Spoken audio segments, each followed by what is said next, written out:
उनका स्वागत करेंगे। वेलकम भोसरी बाबाज परिवार। कुछ चंद शब्दों में भाई साहब का परिचय कराना चाहूँगी।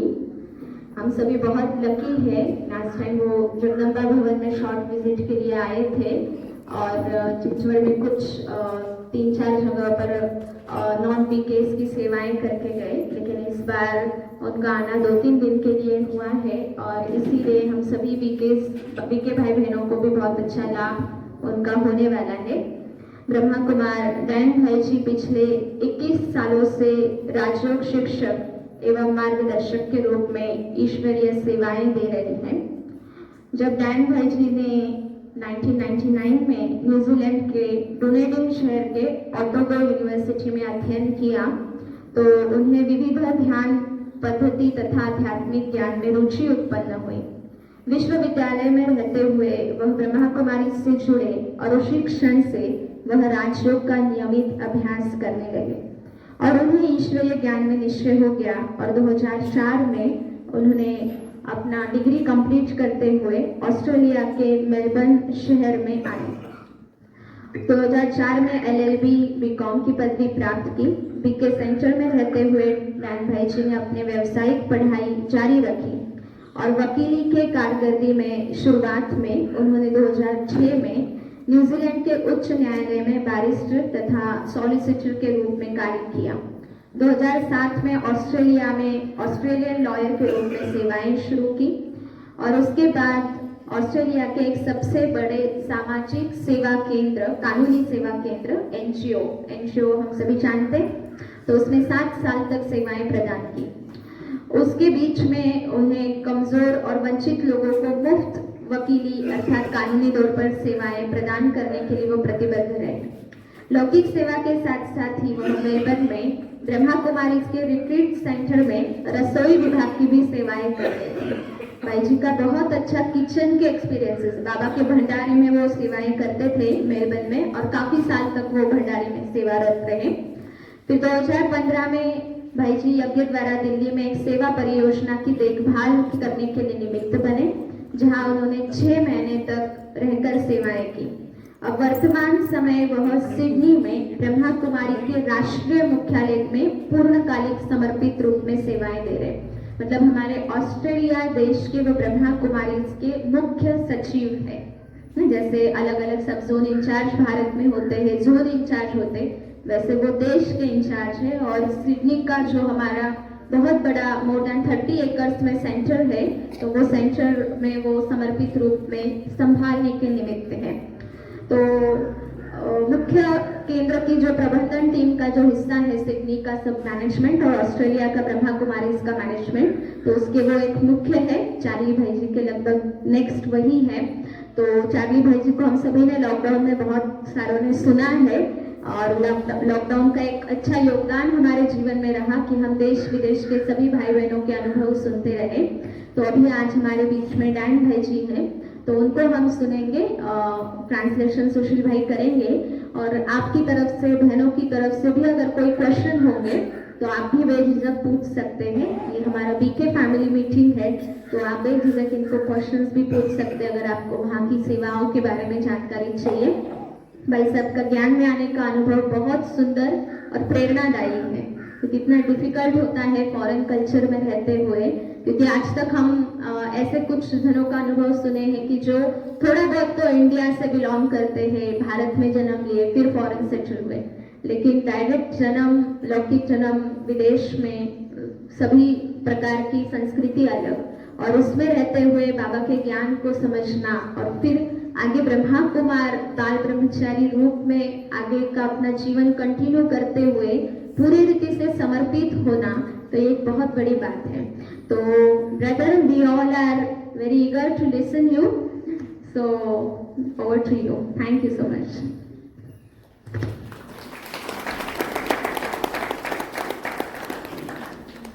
Om Shanti, and thank you so much for the introduction. I didn't know my introduction could become so long. But mainly I am just your brother, your spiritual brother, soul. We are a family, I was going to just share a little bit my story today, how Baba found me, because I think that will be more enjoyable and interesting for you. Om Shanti. भाई जी बता रहे थे, बड़ा लंबा चौड़ा परिचय दिया, और हम सभी एक फैमिली है। मैं एक आपके जैसा एक भाई हूँ, तो इसमें खास करके मैं मेरे अनुभव बताऊंगा कैसे मैं ज्ञान में आया। So my Lokic birth and my spiritual birth is in New Zealand, and I grew up in a small town, you would call a village, just 13,000 people. भाई जी एक ऐसे छोटे से गांव से आए हैं जहाँ पे पॉपुलेशन सिर्फ 13,000 था। So I had two Lokic brothers, and so there were three boys and my parents. तो टोटल ये घर में 3 भाई थे, 2 लौकिक भाई थे इनको। But only I am in Gyan. My Lokic family isn't interested in Baba's knowledge. ज्ञान में आने से पहले इनकी लौकिक फैमिली को कोई इंटरेस्ट नहीं था बाबा के ज्ञान में। So when I was at university, I think that's when I started to search spiritually for something else. When I was 17, I moved out of my Lokic home, and my university started at that time. जब वे विश्वविद्यालय में पढ़ने चले गए तो घर से दूर होने के कारण उन्होंने अध्यात्म के बारे में खोज शुरू की। When I was at university, I was going to some different meditation. I really was attracted to meditation. I would go for the meditation with the Buddhists, where we would count our breath and just focus on the breath to meditate. जब वे university में पढ़ रहे थे तो उनको अध्यात्म की और खास करके ध्यान, अलग अलग ध्यान सीखने की बड़ी इच्छाएं होती थी, तो वो ध्यान सीखने की कोशिश करते थे, और खास करके बुद्धिस्ट मेडिटेशन जो होता है वो उसका अभ्यास करते थे, जहाँ पे सांसों के ऊपर लक्ष्य ध्यान केंद्रित करना होता था। And I also got connected to one Indian group called Ananda Marga, and there was one monk from that group. His name was Dada Shamitananda, and I would also do meditation with that group. What group name you told? Yes, yes. आनंद मार्ग नाम का एक सत्संग हुआ करता था। वहाँ पे वो जाया करते थे। वहाँ पे एक हिंदू मॉन्क अर्थात हिंदू सन्यासी थे, उनका नाम था what was his name? Shankar, Dada Shamitananda. दादा शमितानंद। So it was like inside the soul was looking for something else, because my life, there was nothing particularly wrong with my life. I was working at McDonald's, fast food chain. I had been there for 5 years. वो ऐसे पहले McDonald में काम करते थे 5 साल के लिए। वैसे लौकिक में उनको अध्यात्म के बारे में ऐसा कोई बैकग्राउंड नहीं था। It was just like a normal Ravan's child background.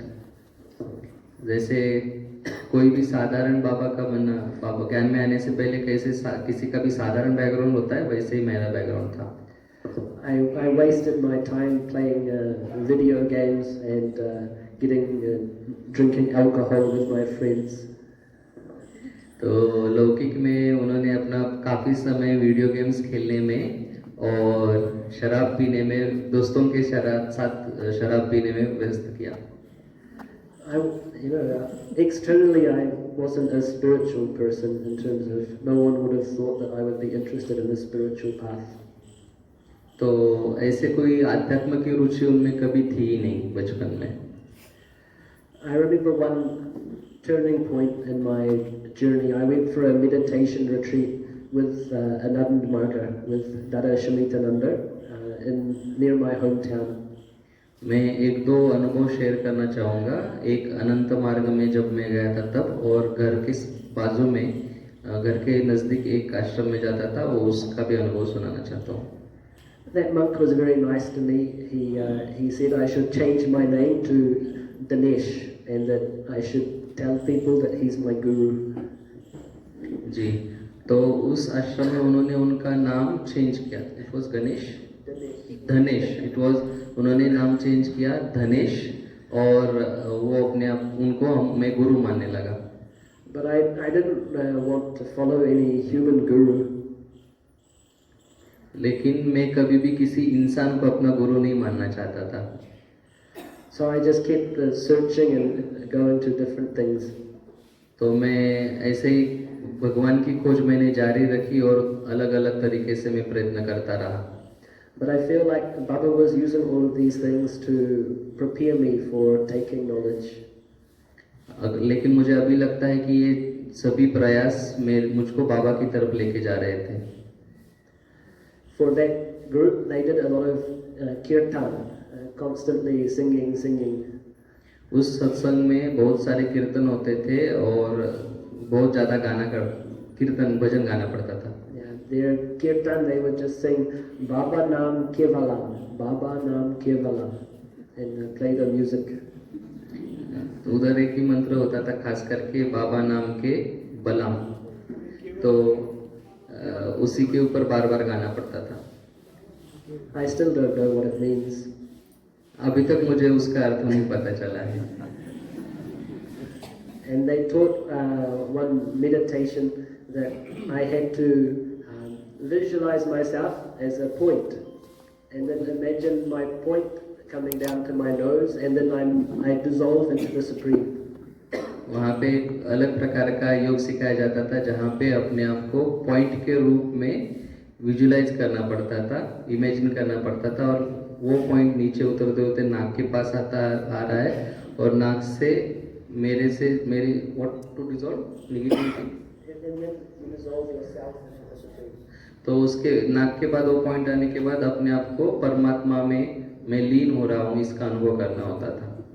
But Bhagwan Sarvavyapi, everything is God, they would teach. वहाँ पे सर्वव्यापी कहा जाता था भगवान को. So it didn't make any sense to me. उसका कोई मतलब मुझे नहीं लग रहा था, उसमें कोई तथ्य है ऐसा मुझे नहीं लग रहा था. And anyway, I was quite an atheist before Gyan. I didn't believe in God. तो ज्ञान से पहले वैसे भी मैं नास्तिक ही था, तो ये सब बातें मुझे विचित्र लगती थी. One friend that I worked with at McDonald's, she had done a meditation course with the Brahma Kumaris, and so she gave me one book and recommended that I try that meditation group. तो McDonald में जब वे काम करते थे तो उनके जो साथी काम करने वाले एक बहन थी, तो वो राजयोग का योग करती थी, तो उन्होंने इनको न्यू बिगिनिंग नाम का बाबा का एक किताब दिया. So I read the first couple of pages of that book and I didn't like it. तो उन्होंने वो किताब पूरा नहीं पढ़ा. And then maybe 4 months later, sometime much later, I started going for the meditation course. और 4 महीने के बाद मुझे ऑटोमेटिकली मेडिटेशन की तरफ रुचि पैदा हुई. But when I did the meditation course, I couldn't relate to many of the concepts. I didn't have faith that I was a soul. I didn't believe in God. No. Okay. जब ज्ञान में आए थे तब उनको बहुत सारे बातों में बातें नहीं लग रही थी, खास करके अपने आप को मैं ना आत्मा समझता था ना मुझे परमात्मा में विश्वास था. Before I had come for the course in the year 2000, my Lockett brother had been killed in avalanche. Okay, yes. जब जैसे बर्फ गिरता है, बर्फ के बड़े बड़े टुकड़े गिरते हैं, उस बर्फ के टुकड़े गिरने से मेरे एक लौकिक सगे भाई की मृत्यु हुई 2000 में. So I thought, if everyone is a soul, then no one dies. So why should we feel pain, sorrow? उस क्षण मुझे एक सकारात्मक विचार आया कि अगर हर कोई आत्मा है और कभी मृत्यु नहीं हो सकती आत्मा की, तो मुझे डरने की या फिर दुखी होने की आवश्यकता नहीं है। So I thought, we can't be souls. It doesn't make sense. If no one dies, there should be no pain. So how can we be a soul? Can you repeat that? So I didn't believe that we could be souls, because if the soul leaves the body, then no one has died. So why should we experience pain? We shouldn't experience pain. So we can't be souls.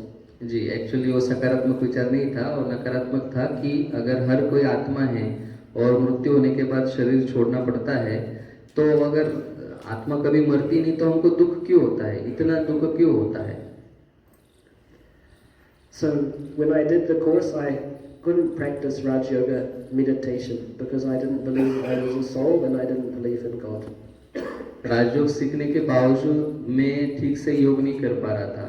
उसका कारण यह है कि ना मुझको आत्मा में विश्वास था, ना परमात्मा में निश्चय था। But still I wanted to go there for meditation. I thought if I meditate with the group, then it will help me with my own meditation practice. लेकिन मैं मेरी राजयोग की जो जर्नी थी, प्रवास सफर था, वो मैंने जारी रखा। So sometimes in the morning, it was the early morning meditation. They had meditation at 5:30. Sometimes I would sit and do my Buddhist meditation, counting my breath. Sometimes I would do the mantra, hum so so hum. तो फिर भी मैं राजयोग सीखता था, तभी कभी 5:30 बजे उठ करके मेडिटेशन करता था। कभी जो मैंने बुद्धिज्म का मेडिटेशन सीखा जिसमें प्राणवायु के ऊपर ध्यान रखना पड़ता था, वो भी करता था, या फिर कुछ में मंत्र भी गाता था।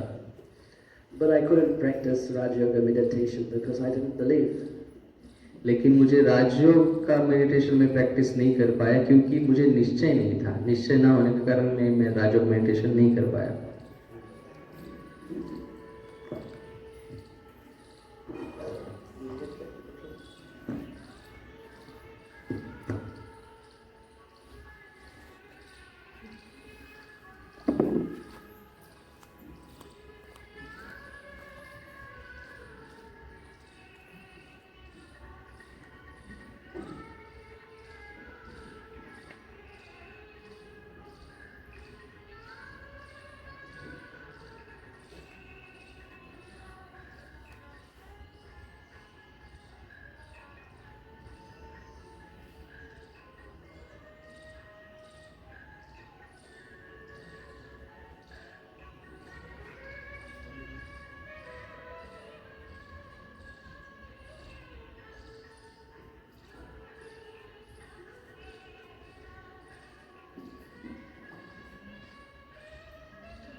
So I was just going along to the Brahma Kumari's center, but I hadn't understood anything yet. मैं सेंटर तो जाता था, लेकिन मुझको सही तरीके से समझ नहीं आई थी। The way that, Baba had to pull me was through experience and meditation, because, the knowledge, I was already programmed with someone else's knowledge.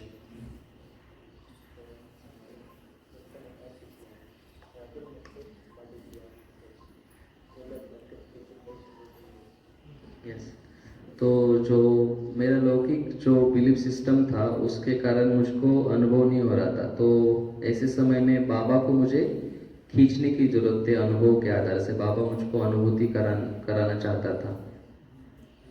But I felt the vibration in the center was nice, and the people, there was something different about the people that I couldn't put my finger on. I couldn't work out what it was. परंतु centre का वायुमंडल मुझे बहुत आकर्षित करता था, और जो सेंटर में आने वाले लोग थे वो मुझे बहुत आकर्षित करते थे। उनमें बहुत विशेषताएं मुझे दिखती थी।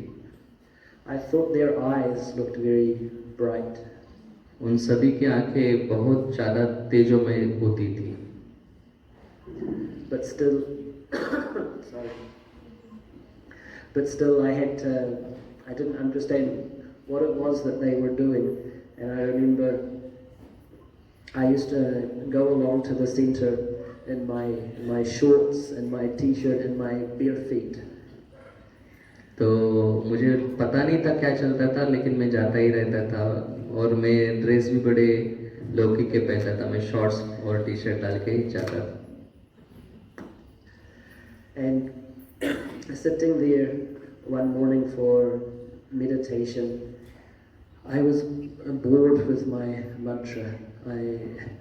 How long can you keep going hum so in your head? It becomes boring. So I had opened my eyes. एक सुबह में मैं मेडिटेशन की प्रैक्टिस करता था, उसमें हम सो और सो हम का मंत्र में कहता था, और मैंने निश्चय किया था कि मुझे देखना है मैं कितने समय तक ये मंत्र रिपीट कर सकता हूँ। And when I opened my eyes, Brahma Baba's photo was there, and I remember looking at that photo, and in my mind I was like, not another human guru, I don't want a human being. और जब मैंने आंखें खोली तो सामने ब्रह्मा बाबा का photo था, और मुझे लगा कि फिर से एक नया मनुष्य को गुरु बनाना ठीक नहीं है, तो मैं नहीं चाहता था कि ब्रह्मा बाबा को मैं गुरु मानूं। It was like in my mind I was giving him some insults. तो मन के अंदर में कहीं ना कहीं बाबा का इंसल्ट करता था, क्योंकि मुझे पसंद नहीं आता था। What are you doing there? You're just another human being. I am not interested. Why they even have your photo? You're not God. और मैं इंसल्ट करता था कि आप हो कौन, आप ऐसे ही एक मनुष्य हो या फिर और एक गुरु हो, आप क्या कर सकते हो। And then some light started to come out from the photo, blue light coming out from Baba's eyes and Baba's face, and it was filling into the room. और अचानक बाबा के आँखों से और मस्तक से नीली रंग की प्रकाश किरणें पूरे मेरे कमरे में फैलने लगी। And I felt very scared because I didn't know what was happening. I couldn't explain this type of thing. Means my background, my belief was just that there's only a physical world. I couldn't explain why light is coming out of someone's eyes. मैं स्तब्ध रह गया, क्योंकि मुझे समझ में नहीं आ रहा था ये हो क्या रहा है, क्योंकि मेरा जो परसेप्शन था या फिर मुझे जो समझ थी वो सिर्फ भौतिक समझ थी। फोटो से ऐसी प्रकाश कैसे आ सकती है, इससे मैं अचंभित था। I thought maybe something is wrong with my mind. I'm going crazy. मुझे लगा शायद मेरी दिमागी हालत ठीक नहीं है, कुछ तो मेरे साथ मैं शायद पागल हो गया हूँ, ऐसा लग रहा था। But inside it felt really good. Whatever that light was doing, it felt so good inside. परंतु मुझे अंदरूनी बहुत सुकून की महसूसता हो रही थी। So after that day, I had to start questioning the knowledge in a more personal way. Otherwise, I had just been rejecting everything that Baba had been teaching. और उस दिन के बाद मैं बाबा का जो भी ज्ञान था उसको उसमें प्रश्न उठाने लगा, लेकिन वो प्रश्न मेरे व्यक्तिगत तौर पे थे, नहीं तो उसके पहले मैं भौतिक ज्ञान के आधार पे ही रिजेक्ट करता था बाबा का हर ज्ञान. Before that, there was so much arrogance of the Lokik education, Lokik knowledge. उसके पहले कहीं ना कहीं मुझे लौकिक ज्ञान का अहंकार था, उसके कारण मैं बाबा का ज्ञान स्वीकार नहीं कर पा रहा था. I thought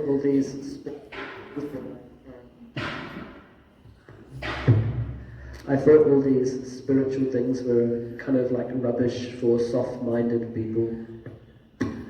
मुझे लगता था कि बाबा का ज्ञान सिर्फ सॉफ्ट माइंडेड लोगों के लिए ही है. That people who, aren't strong inside, they have to believe in God because they're weak.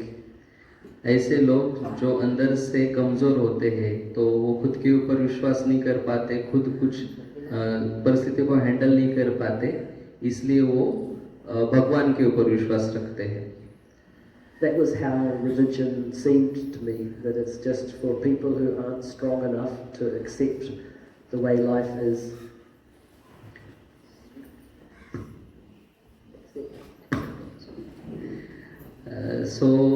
और ये ऐसे ही होता है ना, कोई भी धर्म में भी ऐसा ही होता है, लोग ऐसे ही भगवान को मानते हैं बिना कोई व्यक्तिगत आधार पे, व्यक्तिगत विनिश्चय के आधार पे.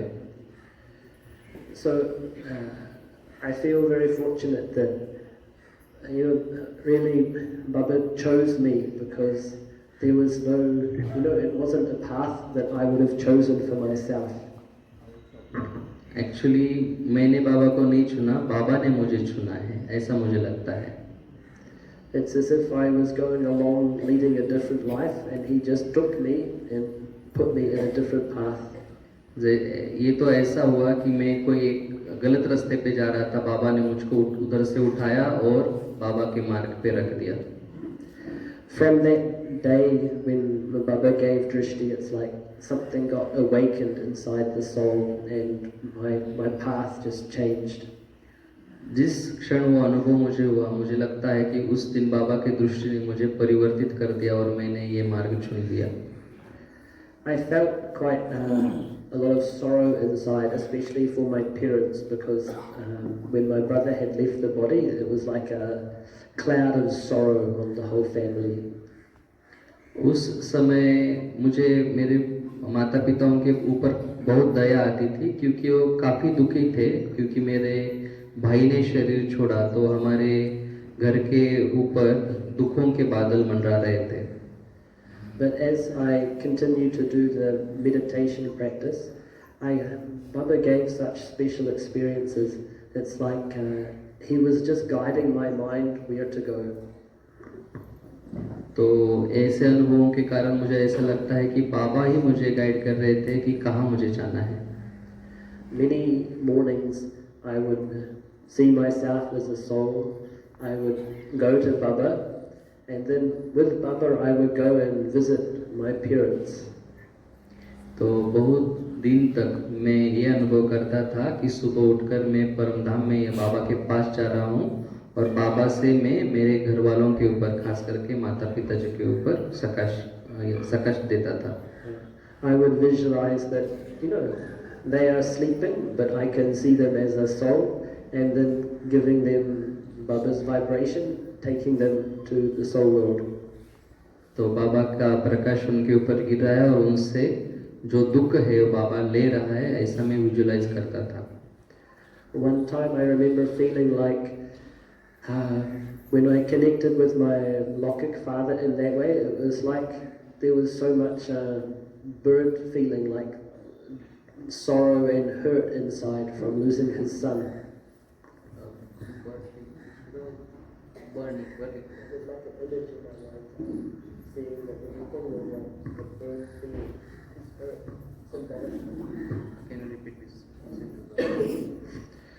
I remember one morning in meditation when I was giving that Sukash to my Lokik father, it was as if I could see inside his heart, and it was like all that sorrow was burnt, dead ground.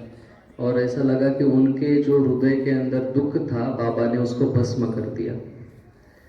And when I took him to Baba, it was like all this cool water of Baba's energy took away all his pain, sorrow. और जैसे ही मैंने उनको बाबा के नज़दीक visualise किया तो ऐसा लगा कि वो बाबा की शीतलता की छाया में शीतल शीतल पानी में सब वो ठंडे हो गए. उनकी जो दुख था दुख की अग्नि थी वो शीतल हो गई. And I wasn't sure, am I just picturing things in my mind? Is it my imagination? और मुझे पता नहीं था कि ये ऑटोमेटिकली मेरे अंदर चल रहा है या फिर बाबा मुझको टचिंग दे रहा है. But that day after I had seen that image, I went to visit my parents.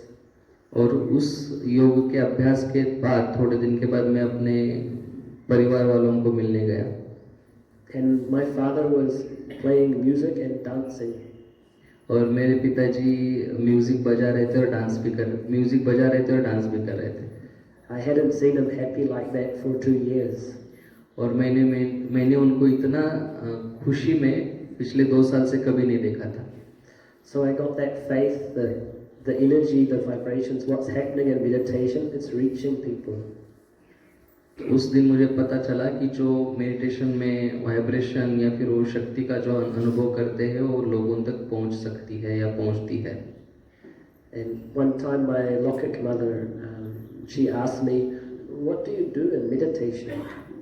और एक दिन मेरे लौकिक माता जी ने मुझे पूछा कि मेडिटेशन में आप करते क्या हो. And so I told her, sometimes I visualize that I'm with you and sending light and good energy to you. और मैं मेडिटेशन में खास करके आपको प्रकाश देता हूँ और आपका दुख दूर हो इसलिए योग करता रहता हूँ. And she said, maybe that's why some mornings when I wake up, I feel so good. और शायद उसी कारण कुछ दिन में जब भी उठती हूँ नींद से तब मुझे बहुत अच्छा लगता है और मैं पहले से ज़्यादा खुश हूँ.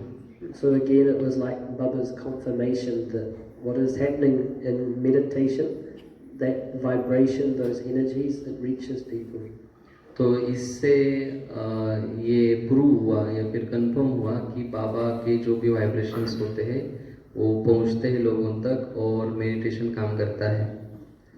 And for myself, after that experience with Bapdada's Drishti, बाबा के दृष्टि का उस एक्सपीरियंस के बाद I was having some meditation and in my mind talking to Baba, if I'm really a soul, then why does it create sorrow inside that someone has left? और उस अनुभव के बाद मैं हमेशा बाबा से बात करता था और पूछता था कि अगर मैं आत्मा हूँ तो इस शरीर का दुख क्यों है. कोई शरीर छोड़ता है तो वो दुख मुझे क्यों होता है. Because for me, this is the block, this was the reason why I couldn't accept the knowledge of the soul. Because there was that pain inside, so I couldn't accept that knowledge. ये एक प्रकार का मानसिक blockage था मुझे कि क्यों आत्मा होने के बावजूद मुझे दुख होता है या फिर किसी को भी दुख होता है. एक बहुत बड़ा ब्लॉकेज था, उसके कारण मुझे निश्चय नहीं हो पा रहा था. And I think it's something true for all of us that we all, when we come to Baba, we have different blocks that don't allow us to accept Baba's knowledge. और ऐसे होता है हम सभी के जीवन में कि हमारे भी जीवन में ऐसे कुछ ना कुछ ब्लॉकेज होते हैं, ब्लॉक्स होते हैं, उसके कारण हम बाबा को सहज रीति से स्वीकार नहीं कर पाते हैं. At different times we have some breakthrough, and then all of a sudden some knowledge that we knew in theory comes in a deeper way. तो ऐसा ही कुछ बड़ी घटना होती है, बड़ा अनुभव होता है, उसके बाद बाबा की जो प्रकाश किरणें हैं या ज्ञान की किरणें हम तक पहुंच पाती है. So in my mind, when I was talking to Baba about the soul, तो जब मैं बाबा से बात करता था आत्मा के बारे में, and why does it hurt that someone close has left if they haven't died, they're still alive, so it shouldn't cause pain. Yeah. So in my mind I was talking to Baba and questioning if they've died means that if they're a soul they haven't died, they're still alive, so it shouldn't cause pain. तो मैं बार बार यही पूछता था, आत्मा है तो दुख नहीं होना चाहिए, हर कोई आत्मा है तो। And I was visualizing my Lockett brother as a being of light. Okay, if he's a soul, he's there and he's separate from that physical body. और मैं जो जिस भाई ने शरीर छोड़ा था उनकी आत्मा को मैं याद करता था और मुझे खुद को तसल्ली देता था कि वो आत्मा अमर है, उनको कुछ नहीं हुआ है, वो शरीर से अलग हुई है। And inside I felt a weight come off my heart, as if like Baba just took that sorrow away and I could accept the knowledge of the soul. और जब ऐसे मुझे निश्चय हुआ कि मेरा भाई आत्मिक रूप में अभी भी है, माना मृत्यु नहीं हुई है, और इसके ऊपर निश्चय होने के कारण मेरे जो दिल के ऊपर का बोझ था बहुत दिनों का वो निकल गया, जैसे कि बाबा ने मुझे हल्का बना दिया। So I don't know what my fortune was, because it's like a gift from God, that something like that's there in my karma, but He resolved that for me. मुझे लगता है कि मैं बहुत भाग्यशाली हूँ, पता नहीं बाबा ने मुझको चुन लिया है और बाबा हमेशा मेरे लिए होते हैं। And then slowly the understanding comes that actually the reason for pain and sorrow is attachment, and attachment breaks the knowledge of the soul. और धीरे धीरे मुझे पता चला कि जो दुख है वो मोह के कारण हो रहा है, और वो मोह आत्मा का ज्ञान ठीक तरीके से न होने के कारण उत्पन्न होता है। But at least now my spiritual journey could really start properly, because you know those things that were blocking my acceptance of Baba's knowledge got taken away. भले ही मुझे बहुत ज़्यादा समय लगा बाबा के ऊपर निश्चय होने के लिए, परंतु ये सही हुआ क्योंकि उस ब्लॉकेज के कारण मैं बाबा के मार्ग पे अच्छी रीति से, ब्लॉकेज दूर होने के कारण बाबा के मार्ग के ऊपर अच्छे तरीके से मैं शुरुआत कर सकता हूँ। I think within about 2 months, for me, probably the best 2 months of my whole 5,000 year cycle is May and June 2002. तो उस क्षण के बाद आने वाले 2 महीने मेरे जीवन के अभूतपूर्व 2 महीने थे, मई और जून महीना 2002 का। उसमें बहुत सारे अच्छे अनुभव मुझे हुए। Because I feel like not only did Baba take away my sorrow, but he took away the sorrow from my Lockett family as well. क्योंकि बाबा ने सिर्फ मुझे ही दुखों से मुक्त नहीं किया, परंतु मेरे घर वालों का भी दुख जो था उसको दूर किया था। And this is from a child who was an atheist and didn't even believe in him.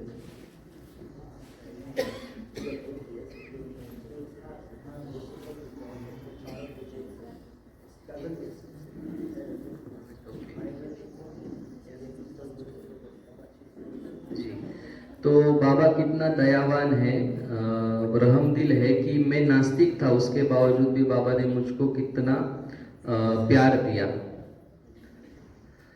And then in December 2002, after 6 months, I went to Madhaban for the first time. और उसी साल में मधुबन को जा पाया। Actually, my trip to Madhaban, it was the first time I had been on an aeroplane. मैं पहली बार aeroplane में बैठा था। मधुबन का विजिट मैंने पहली बार एरोप्लेन में बैठ के किया। So I had never been to a different country. I had never been on an aeroplane. मैं कभी दूसरे देश नहीं गया था। मधुबन जाना मेरा पहली बार ऐसा था कि दूसरे देश में मैं जा रहा था। I had hardly met anyone from India in my whole life. I knew nothing about India. उससे पहले मुझे भारत के बारे में कुछ भी पता नहीं था, ना मैं कोई भारतीय से मिला था। But there were so many experiences that I couldn't explain. और उस दौरान मुझे बहुत सुंदर सुंदर अनुभव हुए जो मैं शब्दों में बयान नहीं कर सकता। I remember as soon as the plane landed in Delhi, as soon as it was on the ground, inside I felt something like I've come home.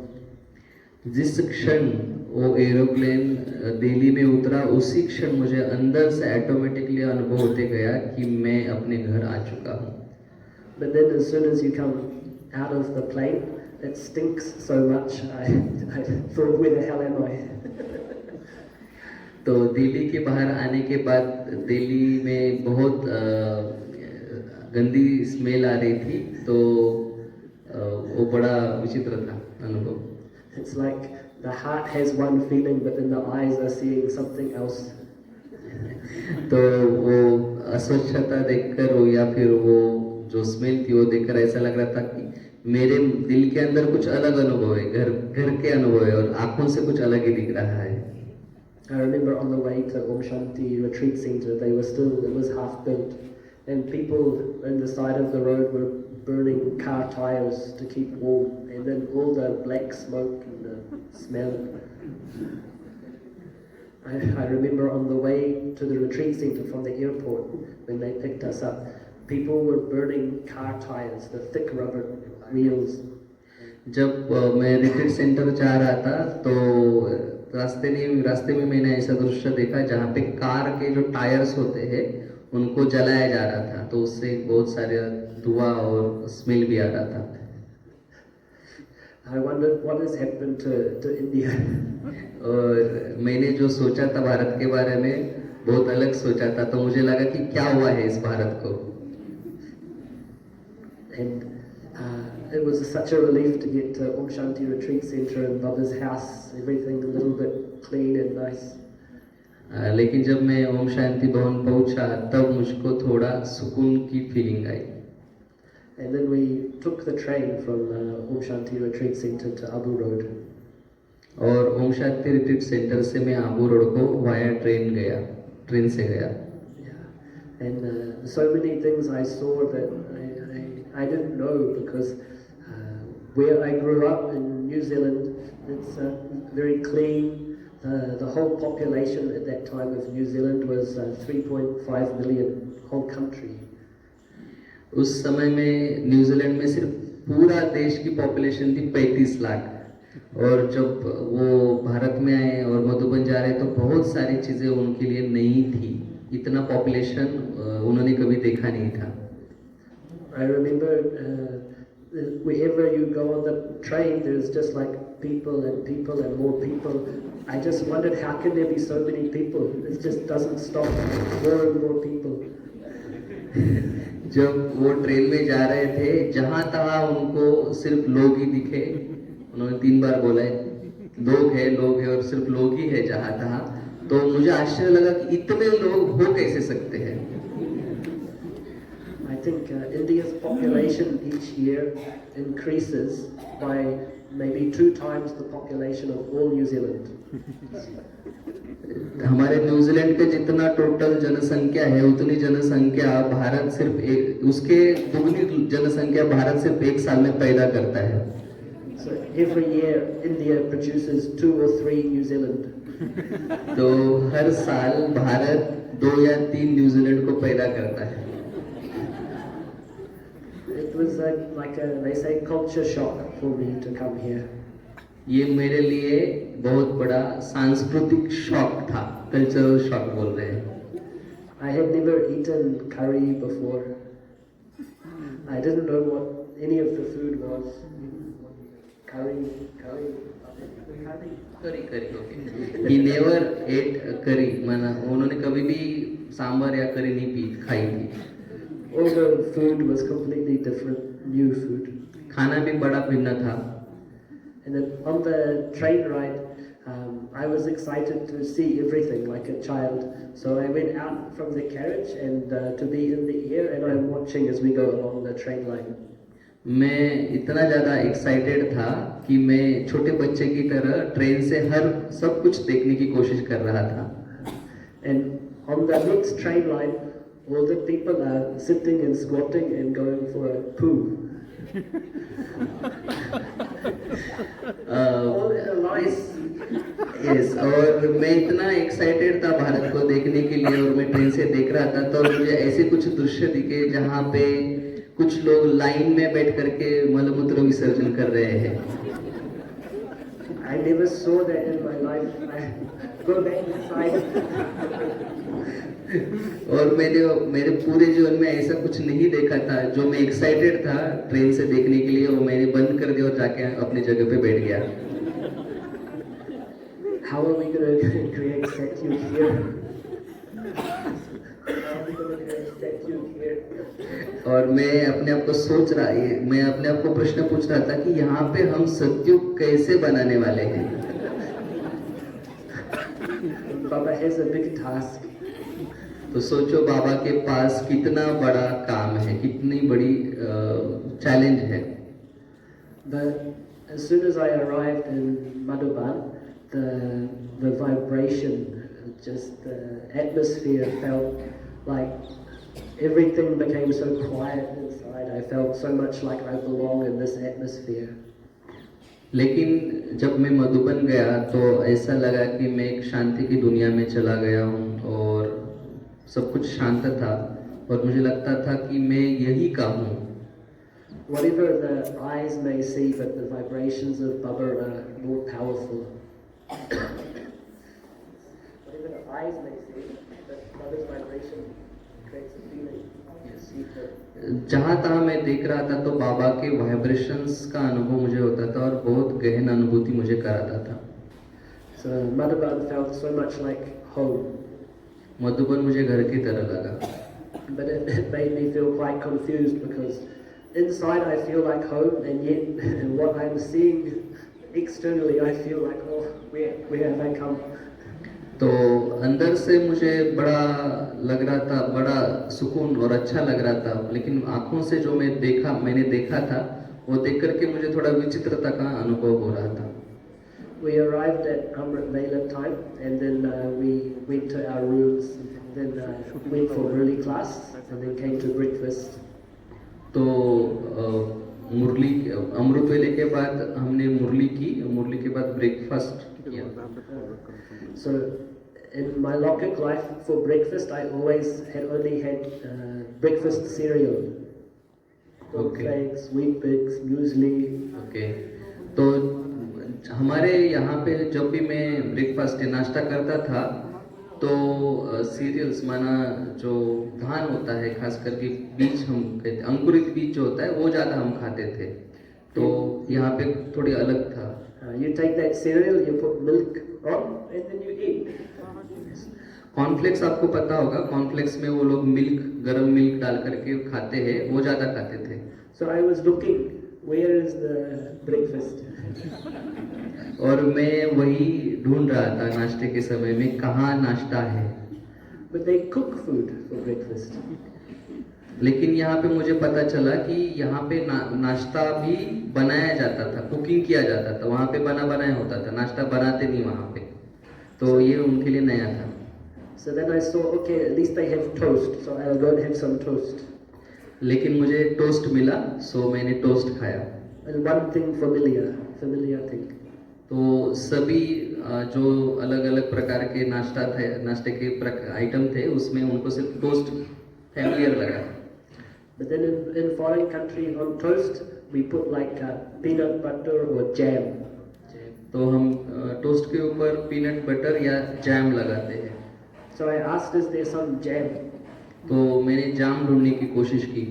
And the jam is there. I said, oh, what's the jam? They said, from carrots. तो मैं वहाँ पे पहुँचा तो जाम था वहाँ पे, मैंने पूछा तो पता चला कि वो जाम गाजर से बना हुआ है। You can't make jam from carrots. तो मुझे बड़ा ये क्या कहते हैं, आश्चर्य लगा कि गाजर से कैसे जाम बनाया जा सकता है। Carrot is a vegetable. Jam is for jam. You make carrot jam. Carrot jam बनाना असंभव है ऐसा मुझे लगता था। Everything is so different, and I don't know what to eat. और मुझको तो सबसे पहली इधर आने के बाद बड़ी दुविधा ये थी कि खाना क्या खाना है। But anyway, we just have to adjust because there's nothing that will be the same. लेकिन एडजस्ट तो थोड़ा करना ही पड़ता है क्योंकि जहाँ भी हम जाते हैं तो हर बात सही सेम नहीं रहती है। It's all the cultural things are so deep in our programming. It means it's just our sanskars.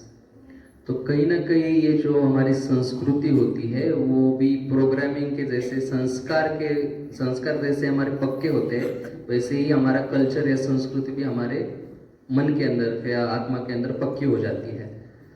I remember when one Indian sister came to the retreat center in Melbourne, where I was responsible for Baba's Bandara. एक बार Melbourne में मैं kitchen की सेवा करने के लिए निमित्त था, तो एक इंडियन बहन, भारतीय बहन वहाँ पे आई थी. That day they had cooked roast vegetables. They just take different vegetables and roast them and put in a tray. तो उस दिन हमने जो भी अलग अलग प्रकार के वेजिटेबल्स है, फल सब्जियाँ, उसको उन्होंने रोस्ट करके रखा था अलग अलग करके. 6 or 7 different vegetables, and that Indian sister, she comes and she lifts up that tray, lifts up that tray, lifts up that next tray. She's checking under each tray what is there. तो वो बहन भी हमारे पास आने के बाद नाश्ता ढूंढ रही थी, क्योंकि उनको आदत नहीं थी, माना पकाया खाना ही खाने की आदत थी. तो वो सब सब्जियां देख करके वो हैरान थी और ढूंढते रही थी कि क्या खाना है. She checked every tray and then she asked me, "Where's the lunch?" Lunch. This was lunch. और उन्होंने सब कुछ देखा और उस बहन ने मुझे आकर के पूछा कि भोजन कहाँ है. I said, "That is lunch." मैंने कहा यही तो भोजन है. She said, "That's not lunch." उन्होंने बोला इसको हम भोजन नहीं कहते. Where's the rice? राइस कहाँ है? Where's the dal? दाल कहाँ है? Roti. Roti.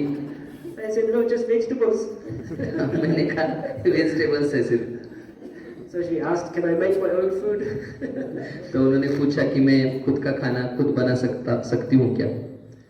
So whatever we're used to, right? We are just we get that fixed in our mind, in our sanskars. तो ये प्रसंग हमको दर्शाता है कि कैसे कोई कल्चर या संस्कृति हमारे दिमाग के अंदर प्रोग्राम के जैसे फिट होती है, जैसे सॉफ्टवेयर होता है वैसे सॉफ्टवेयर के जैसे फिट हो जाती है.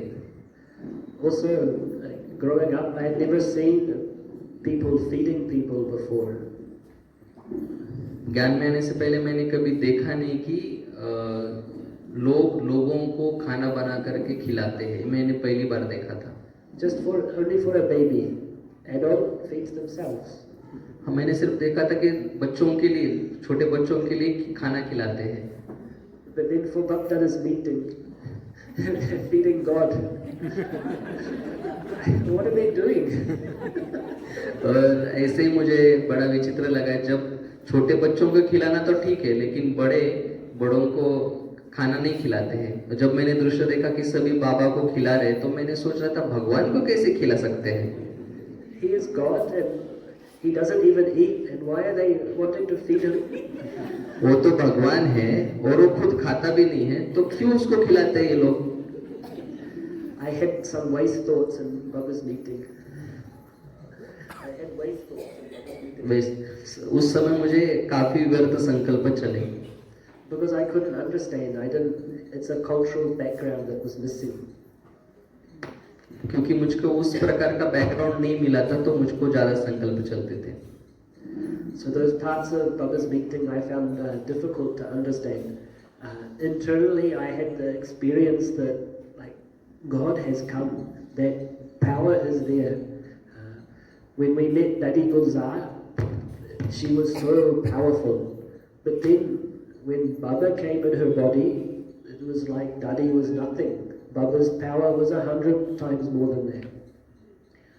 बाहर के ऐसे व्यर्थ संकल्प और दृश्यों के बावजूद भी मुझको अंदर में वो फीलिंग थी कि भगवान खुद अवतरित होते हैं.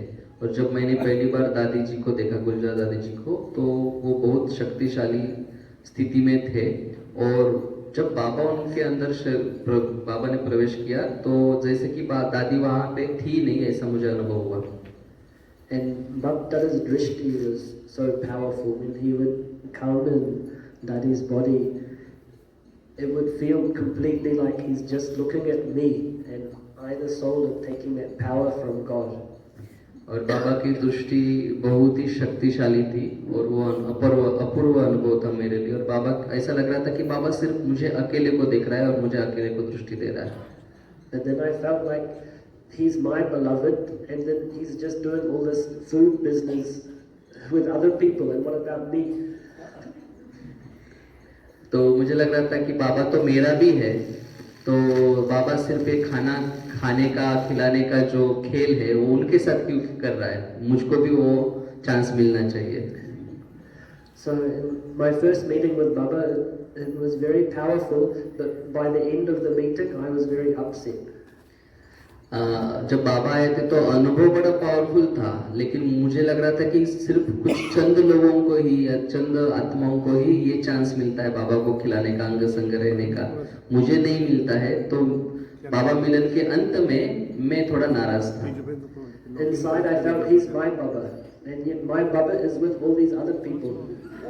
मुझे लगता था कि वो बाबा तो मेरा है, लेकिन मेरा बाबा इन दूसरे लोगों के साथ है। And too much body conscious intellect. मुझे लगता है कि वो बहुत ज़्यादा उस समय मुझे देहाभिमान था। But at least Baba gave those experiences so that the faith was there. लेकिन बाबा ने कुछ एक सुंदर अनुभव दिए थे, उसके कारण निश्चय तो बाबा के ऊपर था। I also was upset that Baba didn't give much drishti. You know, he would just pass a few times, and then at the end he would come on the stage and do this. So only drishti maybe 4 or 5 times. तो उस समय बाबा stage पे भी आते थे और हाथ से भी बाबा ब्लेसिंग देते थे, तब दृष्टि मिलती थी, तो दृष्टि 3 या 4 या 5 बार मिलती थी। So I was also upset that I want more drishti. मैं इसीलिए भी नाराज था कि मुझको दृष्टि सिर्फ 4-5 बार मिली, मुझे और ज्यादा दृष्टि चाहिए। But I'm very lucky because I went to bed that night upset, and that was the thought when I went to sleep. 31st, actually it would have been the 1st of January 2003 because Baba's meeting was that day. और मैं इसी संकल्पों के साथ सोया। वो 31 तारीख के बाबा मिलन था और उसी रात को मैं इसी सोच में सो गया। So I went to bed upset. Why have I come here? This place is so strange. Baba didn't give me much drishti. I want to go home. और मैं दूसरे दिन नाराज था क्योंकि ये जगह बड़ी विचित्र है, मुझे ज़्यादा दृष्टि चाहिए थी, तो मैं नाराज था। तो मुझे लगा कि मुझे नहीं रहना है यहाँ पे, मुझे घर जाना है। And then in my dream that night, Baba in Daddy Gulzar's body came in my dream.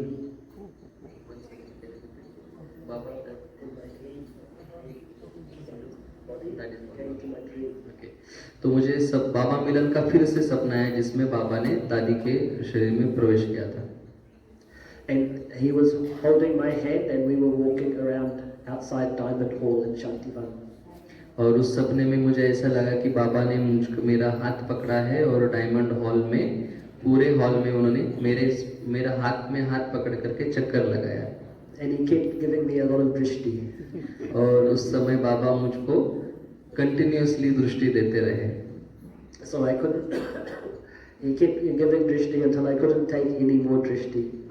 बाबा ने मुझको इतनी दृष्टि दी, मेरी जितनी भी क्षमता थी उतनी बाबा ने दृष्टि दी, और जब तक मुझे बस नहीं होता, मैं संतुष्ट नहीं होता, तब तक बाबा ने दृष्टि दी।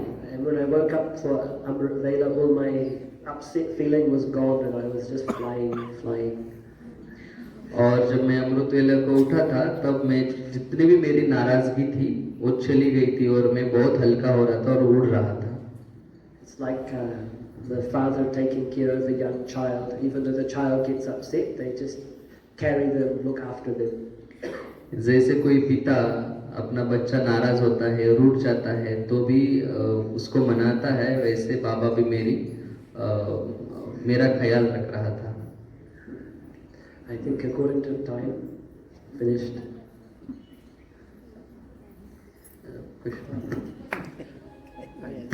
यस, तो भाई जी ने अपना अनुभव सुनाया है और समय को ध्यान में रखते हुए तो उन्होंने अपना अनुभव का क्लास पूर्ण किया है। तो हम क्वेश्चन आंसर लेंगे। मुझे लगता है हम जो उपस्थित है उनमें से भी किसी का प्रश्न ले सकते हैं, लेकिन दो प्रश्न हम पूछना चाहते हैं जो हमने कल सोचा था। तो पहला प्रश्न था कि भाई जी ने निर्मला दीदी जी का भी पालना लिया है। आप सभी को पता है कि निर्मला दीदी जी जो थे कि ऑस्ट्रेलिया के इंचार्ज थे, तो उनका अनुभव इन्होंने पालना लिया है, तो उसके बारे में हम पूछेंगे। Can you share your experiences with Nirmala दीदी जी? Yeah, it's a shame in the drama that Didi flew away so early. Though she was 88, but she was very strong actually. मुझे नहीं लगता था कि दादी ने इतना जल्दी शरीर छोड़ना चाहिए था। भले ही वो 88 साल के 88 इयर्स के थे, फिर भी वो स्ट्रॉन्ग थे। मुझे थोड़ा ये शॉक ही लगता है।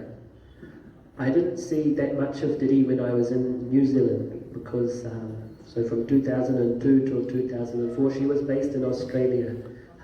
But in 2004 I moved to Australia for Baba's service. मैं न्यूजीलैंड में ज्ञान में आया था, तब दादी से इतना मिलना जुलना नहीं होता था क्योंकि दादी ऑस्ट्रेलिया में रहती थी। तो 2004 में मैं ऑस्ट्रेलिया में चला गया, तब से मैं दादी को मिलना जुलना ज़्यादा हुआ मेरा।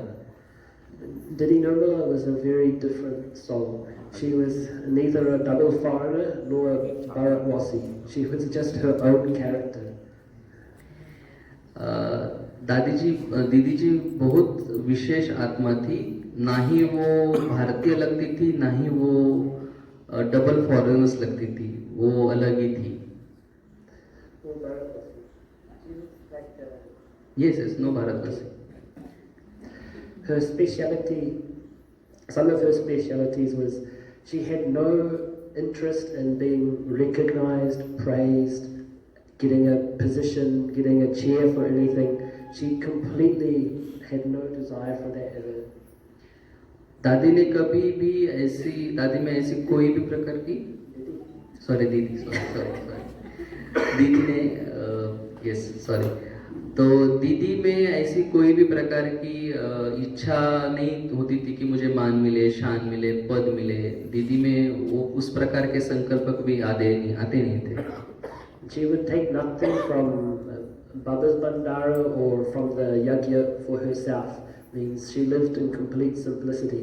Even in Gyan Sarovar they had to push her to get a car and mainly it was just her driver's wish, not her wish. उतना ही नहीं, बाबा के भंडारा से भी वो कुछ अपेक्षा नहीं रखती थी, कुछ नहीं लेती थी। जब उनको पहली बार कार खरीदने की जरूरत थी, फिर लेने की जरूरत थी, तब भी हमको सभी को फोर्स करना पड़ा। Even sometimes people would offer, Didi, can I come and help you with your work? Can I help you with some personal care? She wouldn't take anyone. She would say, you're busy in your service place, you stay there. I don't need anything. I'm fine. दीदी का जीवन बड़ा सादगी भरा था। वो किसी से भी हेल्प ज़्यादा नहीं लेती थी। कोई उनको पूछे कि मैं हेल्प करूँ क्या, तो वो कहती थी अगर आप सेवा कर रहे हो तो आप अपनी सेवा करो, मैं मेरा देख लूँगी। So in that way she was deeply clean inside, really desireless, wanted nothing at all, just there for Baba's service. तो उनके आंतरिक रूप से दीदी जी बड़ी स्वच्छ थी और सादगी भरा उनका जीवन था। उनको किसी से कुछ भी नहीं चाहिए था। I remember one story with Didi. It was a senior residence retreat, Surrendered Brothers and Sisters retreat in Australia, maybe around 2007 or 2008 approximately. तो 2007 या 8 के दरमियान एक रिट्रीट सेंटर में एक भट्टी थी, उसका अनुभव मैं सुनाना चाहता हूँ। Didi was conducting evening meditation, 7 to 7:30 yoga during the retreat. दीदी जी का योग था शाम को 7 to 7:30, इवनिंग 7 to 7:30, राइट? शाम का 7 to 7:30 उनका योग था। And in the retreat center there was some explosion in the grounds and all of the electricity went out. और उस रिट्रीट सेंटर में एक बड़ा विस्फोट हुआ। Was it gas? We don't know.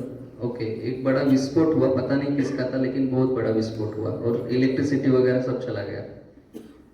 and you could feel in the room that some of the students meditating started, the atmosphere changed a little bit from the students' side. और सभी जो उपस्थित students थे वो हलचल में आए. The vibration from the stage, Diddy's thought didn't even waver at all. It was just this powerful energy, and she just kept leading meditation like nothing happened. और इस धमाके से दीदी ने पलकें भी नहीं झुकाई. वो बड़ी स्थित प्रज्ञ थी और जो भी वाइब्रेशंस आ रहे थे स्टेज में उसमें कुछ परिवर्तन हमको दिखा नहीं. बाबा का पावरफुल वाइब्रेशंस उनके पास आता था और उनसे हमको मिलता था. The brother who's responsible for maintenance at the back, he got up and went out, and everyone just stayed in yoga. और दीदी के उस स्थिर स्थिति के कारण सभी शांत हो गए और जो भाई मेंटेनेंस की सेवा करता था वो अकेला चला गया, बाकी उसी पे बैठ गए और हलचल समाप्त हो गई. And Diddy just brought everyone back into Baba's remembrance. और दीदी जी ने सभी को फिर से बाबा से कनेक्ट कर दिया. I could feel how her intellect is so connected to Baba, completely unshakable. दीदी का बाबा के साथ का जो कनेक्शन था, बुद्धि की तार जो थी बड़ी शक्तिशाली थी. It made me think that when it comes towards the end of the cycle, when it's destruction time, our intellects need to be like that. So connected to Baba, whatever is happening around, nothing makes our mind or intellect shake. उस अनुभव ने हमें सिखाया कि विनाश के समय में भी हमारी बुद्धि ऐसी स्थिर हो और आसपास कुछ भी होता हो, हमारी बुद्धि की तार बाबा से जुड़ी रहे. Diddy also had a huge amount of courage. She didn't mind at all what anyone thought of her. She would speak her mind and state her position on everything. दीदी में धैर्यता की शक्ति भी बहुत ज़्यादा थी. दीदी ये नहीं सोचती थी कि दूसरे लोग क्या सोचेंगे. जो उनको कहना होता था वो कह देते थे. I remember maybe the second time that I met Diddy, my body conscious nature was that I wanted to try and please everyone. If someone was upset with me, I felt very disturbed inside. जब मैं दूसरी बार दीदी को मिला था, उसके पहले मेरी स्थिति ऐसी थी कि मुझे थोड़ा देहाभिमान था. मुझको लोगों को एक प्रकार से खुश करने की आदत थी और लोगों से शाबाशी प्राप्त करने की या फिर उसको कहेंगे कि एक प्रकार की एक्नॉलेजमेंट लेने की आदत थी. तो कोई अगर मेरे से नाराज होता था तो मुझको अंदर से बड़े संकल्प चलते थे. I don't know if it's common in India, but in English we say someone's a people pleaser. They just want to please everyone. I had that sanskara. Bharat में पता नहीं उसको क्या कहते हैं, लेकिन एक ऐसा संस्कार होता है जहाँ पे हर किसी की शाबाशी प्राप्त करने की, प्रशंसा प्राप्त करने की आदत होती है और मुझे उस संस्कार से बड़ी घृणा थी. Yeah, not from a place of self-respect. Baba teaches, but to have self-respect. But people pleaser like just trying to make everyone happy. Self respect एक अलग बात है, परंतु हर एक को प्रशंसा के लिए सुख देने की कोशिश करना, प्रशंसा की अपेक्षा में सुख देने की कोशिश करना, वो गलत है. And I remember when I met Diddy in Sydney, it was the first time I met her in Sydney. She had so much power of truth and so much power of purity that I felt like very afraid of her. She was scary for me. दीदी को मैं जब पहली बार मिला तो दीदी में बहुत ज़्यादा सत्यता की और पवित्रता की शक्ति थी और उनकी उस स्थिति से मैं घबरा गया और मैं उनको डरता था. Because it was like I couldn't do anything to try and please her.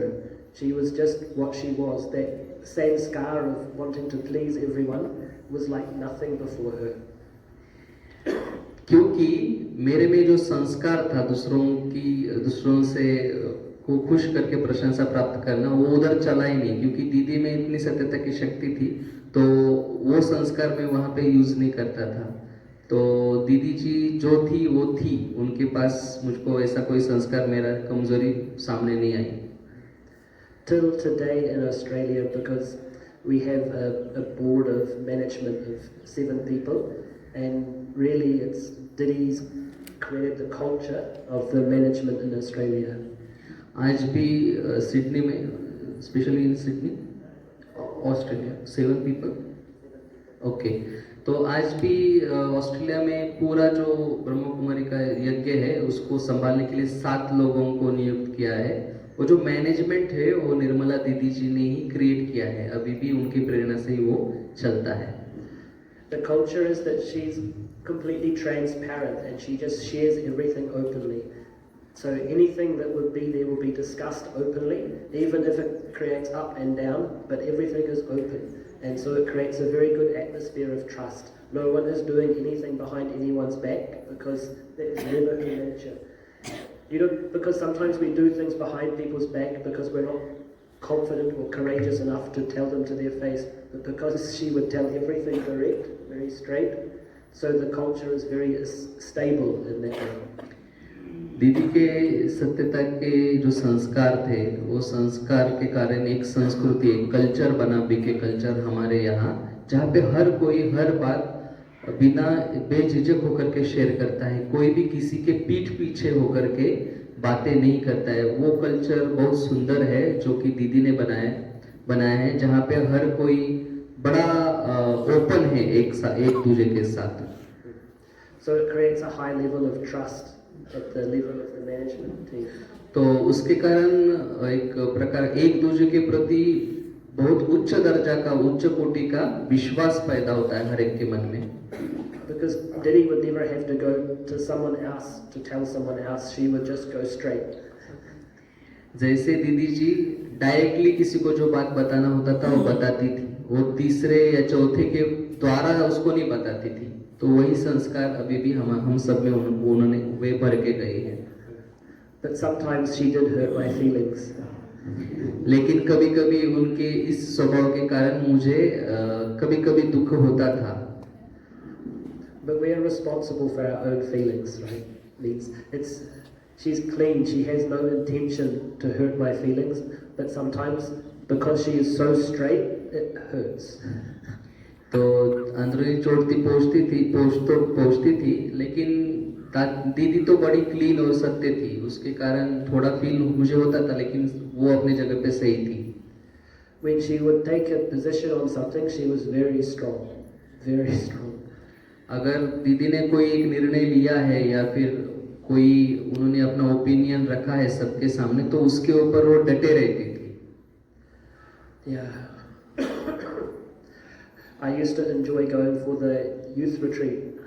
For many years I was part of the international youth programs in Madhuban. और मैं यूथ रिट्रीट को जाता था और मैं बहुत बार इंटरनेशनल अंतर्राष्ट्रीय यूथ प्रोग्राम्स के जो रिट्रीट होते हैं उसके लिए मधुबन में जाया करता था। When I got to about 38 years old, then Diddy wrote to me and she just said, "Dear Dan, greetings of love. You need to grow up. You can't go anymore." Can you repeat that? That's 38 years old. I used to go to those retreats, and then she wrote to me and said, "No more." And she just told me to grow up. तो मुझे बड़ा शौक था retreat centre जाने का, और मैंने दीदी को कहा कि मैं तो सिर्फ 38 साल का हूँ, तो दीदी ने कहा कि अभी बड़े हो जाओ, उन रिट्रीट को सिर्फ मत जाया करो, क्योंकि अभी तुम्हें अभी बड़े होने की आवश्यकता है, अगर जाते रहोगे तो तुम बड़े नहीं होगे। She wanted me to become more mature in service and take on more responsibility. उनको लगता था कि मैंने और का कुछ जिम्मेदारियां लेनी चाहिए और ज़्यादा मेरे में परिपक्वता आनी चाहिए। In hindsight, I can see that everything she told me was completely true, even though several times it did hurt. आज जब मैं अपने आप को, मेरे जीवन को पीछे मुड़ के देखता हूँ, तो मुझे लगता है कि उन्होंने जो मेरे बारे में कहा था वो सच था, और उनके कारण मैं अभी यहाँ पे हूँ। No one will have a complaint against Diddy Nirmala that she didn't tell them something, because she told everything straight. Can you repeat once again? No one will have a complaint in their heart against Diddy that she didn't reveal or tell something, because she told everything straight to each person. हाँ, तो कभी किसी को ऐसा नहीं लगा कि दीदी के मन में कुछ मेरे बारे में अलग दीदी सोचती थी, माना दीदी अपने मन में कुछ छुपाती नहीं थी, उसके कारण किसी को एक कंप्लेंट नहीं है कि दीदी के मन में मेरे बारे में कुछ अलग है, क्योंकि दीदी को जो लगता था वो सब हमको बता देती थी. I think actually Didi didn't understand people who had a sensitive nature. She didn't understand, she just didn't have any sensitivity in her. That type of ego, she was completely innocent about it. That's why sometimes it would hurt. शायद दीदी में अहंकार नहीं था, उसके कारण जब दीदी स्ट्रेट बोलती थी तो लोगों को थोड़ा हर्ट होता था, लेकिन दीदी में वो शायद अहंकार न होने के कारण उस टाइप की संवेदना उनको पता नहीं थी. But actually it was really a deep speciality, like her level of purity was such that there was no sensitivity. She had no sensitive nature and she couldn't think about anyone else having a sensitive nature. It just didn't exist in her world. Last part. It didn't. She didn't have a sensitive nature and she didn't consider that anyone else would take it as a sensitive nature. Yes. उनमें खुद में वो संवेदनशीलता, अति संवेदनशीलता जिसको कहेंगे, संवेदनशीलता तो अच्छी बात है, अति संवेदनशीलता उनमें नहीं थी और उनको लगता था कि हर एक के अंदर भी वो नहीं है. तो अगर किसी को दुख होता था तो होता था, लेकिन उनको नहीं लगता था कि उनको सेंसिटिव होना चाहिए. That's it. तो नेक्स्ट क्वेश्चन, दूसरा क्वेश्चन किचन के बारे में था. What was the question actually? आकांक्षा बहन जी, किसी को प्रश्न है हाथ ऊपर करें. अभी ज्यादा समय नहीं है, कोई एक प्रश्न पूछ सकते हैं. हम पूछे भाई जी. इन्होंने जो सपना देखा है वो और भी कोई सपना देखा है या वही सपना देखा है? अगर वो सपना इसने हकीकत कैसे माना? क्या इसको ऐसा लगा कि हाँ ये हकीकत है? ठीक है. He was asking that the dream you saw, दो सपने देखे उन्होंने. कौन सा सपना? वो जो चलने का दादा बाबा के साथ.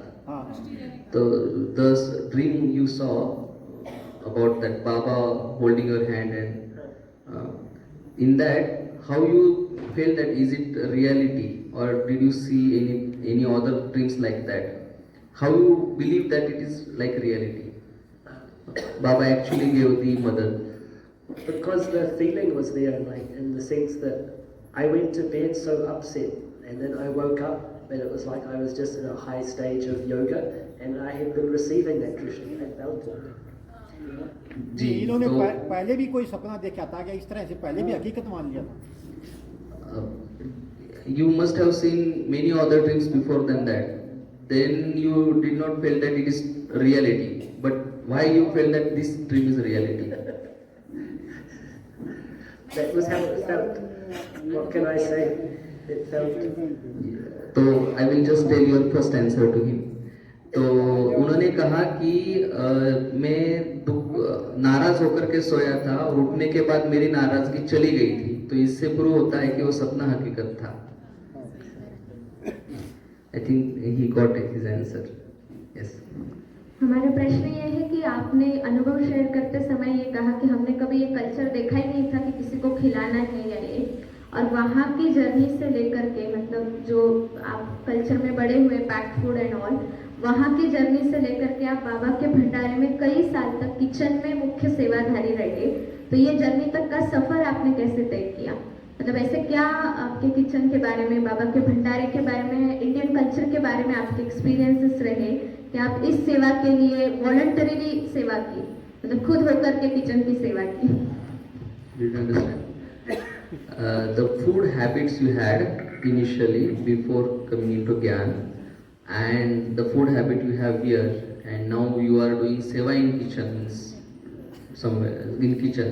That transformation process, why and how? Yeah, definitely offering Borg was not something that I had ever seen in my life, like until I came into Gyan. I never knew what that was. तो भोग लगाना मैंने कभी, भोग नई बात थी मेरे लिए.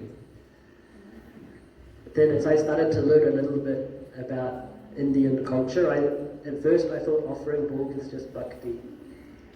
तो मुझको वो स्वीकार नहीं हो रहा था, मुझे लगता था कि भोग लगाना मानव भक्ति है। I didn't offer bhog for at least the first 2 years of my Brahmin life. और मैं इसी कारण शुरुआत के 2 साल तक मैंने बाबा को भोग कभी नहीं लगाया। I was a pakka and everything else, but for my food I would go to the Hare Krishnas and eat the Hare Krishna food. Even India Yeah. 2 साल तक मैं भोग तो नहीं लगाता था, साथ ही में इतना भोग के रूल में मानता नहीं था, तो मैं हरे कृष्णा के आश्रम में जाकर के भी खाना खाता था। Yeah. And also I couldn't cook. क्योंकि मुझे खाना बनाना नहीं आता था। I could just cook toast and cornflakes. और मैं सिर्फ कॉर्नफ्लेक्स वगैरह बना सकता था एंड टोस्ट बना सकता था। नहीं बना सकते थे वो। देखो आप उसको क्या बनाना आता है, टोस्ट तो बने बनाए होते हैं। दीदी is telling what is in that cook in that. Yeah, exactly. Just put in the toaster, push down, come up and ready. And then when I moved to Australia in 2004, I was put in Baba's Bandara. 2004 के दरम्यान जब मैं Australia Melbourne जब Melbourne में retreat centre में गए तो उनको भंडारे की सेवा मिली। Inside, I also felt that I probably shouldn't be here because it's not right. और मुझे अंदर से लग रहा था ये मुझे गलत जगह पे सेवा दी गई है, Because they're doing things and I don't believe in my heart the value of that. क्योंकि अंदर से मुझे लगता था कि मैंने कभी जो भोग का महत्व है उसको सही तरीके से महत्व नहीं दिया था। I was like an imposter. जैसे कि मैं एक प्रकार का फ्रॉड हूँ, क्योंकि मैं अंदर से तो उसके ऊपर मुझे भावना नहीं है भोग के ऊपर, और बाहर से मैं भोग की सेवा कर रहा हूँ। Then in 2007, Diddy made me instrument to look after Baba's kitchen. It's in charge. And देखो कैसा है कि दीदी जी ने 2007 में किचन का इंचार्ज बना दिया। But Baba gave different experiences around Bhog. Actually, there's one story. There was one brother who also didn't like offering Bhog to Baba. And he would cook. He lived in the retreat center and he would cook once a week, but he didn't like offering Bhog. तो एक मैं अनुभव बताता हूँ कि वहाँ पे एक भाई था जिसको बाबा को भोग लगाना नहीं पसंद होता था। वो खुद का खाना बनाता था लेकिन कभी भोग नहीं लगाता था। But he was very clever. He would get Baba's Bhog dishes, and after he cooked, he would put them all upside down like he's used them and washed them and they're already done like Bhog is offered. तो actually I am not getting the idea, like offering bhog along collectively or offering bhog, right? No, you cook the meal, you offer Bhog, you offer the lunch to Baba, and then you brought each from that. Okay, तो वो भोग नहीं लगाते थे, जो दूसरों ने धोए हुए बर्तन है उसको ही धो करके फिर से वो रखता था और दिखाता था कि मैंने भोग लगाया है। This is not me, this is not Baba. Yes. And then everyone ate lunch that day, thinking that Bhog was offered. तो ऐसे वो सभी को दिखाता था कि मैं भोग लगाता हूँ, लेकिन उसकी कभी भावना थी नहीं। And the next morning at Amrit Vela, I was remembering Baba, and that brother's face came in front of me in my mind's eye. I'm seeing his face. और एक दिन अमृत वेले को मुझे योग में उसका चेहरा मुझे दिखा, उस भाई का। So I'm thinking, why did his image come in front of me? And then I remembered he cooked yesterday. क्यों मुझे बाबा उनका चेहरा दिख रहा है, तो मैं सोच रहा था। But I had seen the Bhog dishes. It looked like Bhog dishes were washed. तो क्योंकि मुझे तो पता था कि उसने भोग लगाया है और भोग लगा करके उसने भोग के डिशेस धो के रखे थे। So I asked him after Murli class. I asked him, "Did you offer Bhog yesterday?" और मैंने उसको पूछा कि आपने भोग लगाया क्या? And he confessed to me, "No, I didn't offer Bhog." और उन्होंने अपनी गलती स्वीकार की कि मैंने बाबा को भोग नहीं लगाया था। And so I understood that if we don't offer Borg, our vibrations are in that food. It's not Baba's vibrations. That human person, their remembrance is coming in me. तो मैंने उसको समझाया उस भाई को कि जब हम वो बाबा को भोग नहीं लगाते हैं तो उसमें खुद के वाइब्रेशन उसमें जाते हैं, बाबा के वाइब्रेशन उसमें नहीं जाते हैं. Also, I saw how, in Indian culture, the mother has so much influence on the children because she keeps on feeding them and feeding them. जैसे भारतीय संस्कृति में माँ अपने बच्चे को बहुत खाना खिलाती है और हमेशा खाना खिलाती रहती है.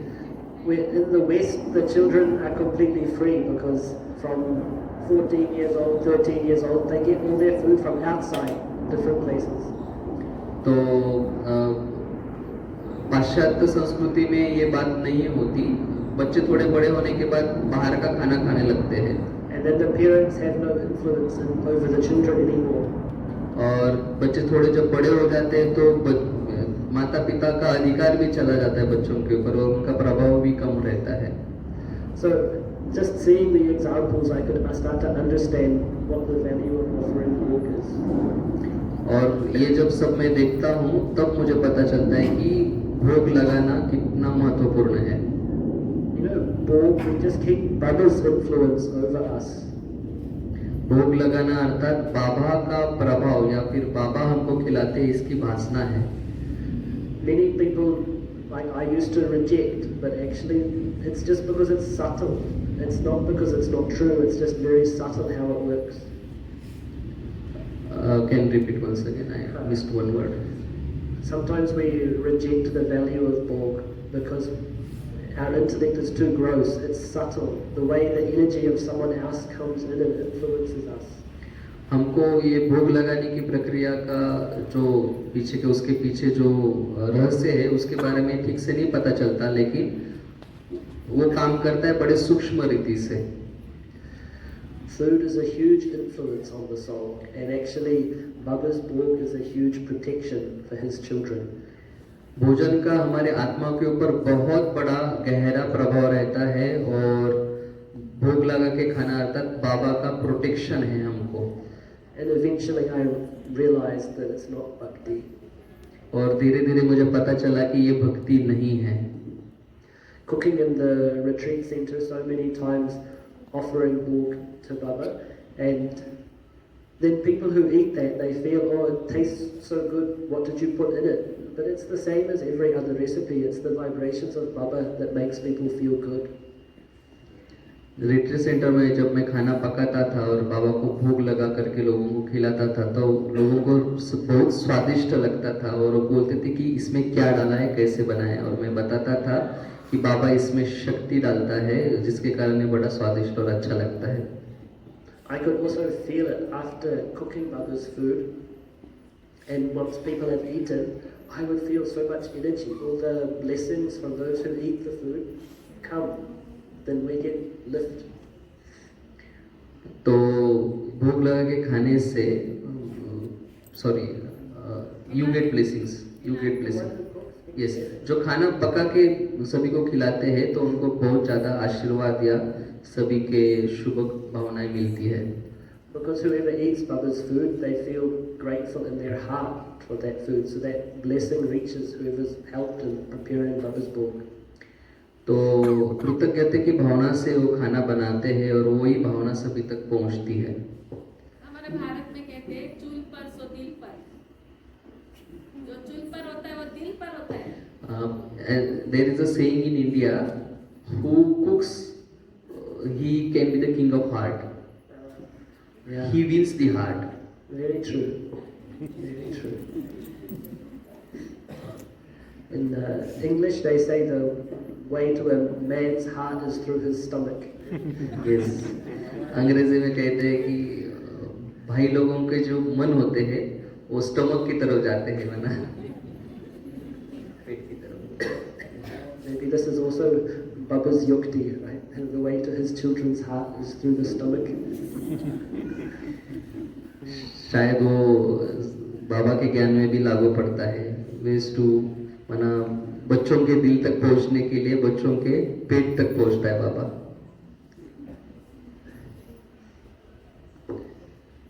हो गया। Thank you brother, thank you, बहुत बहुत धन्यवाद नारायण भाई जी को जो ज्ञान ज्ञानी से लेकर के ऑस्ट्रेलिया की सेवाएं और वहाँ का मैनेजमेंट, दीदी जी के बारे में इतनी सुंदर हमें विशेषताएं बताई जो हम सभी को सीख सकते हैं।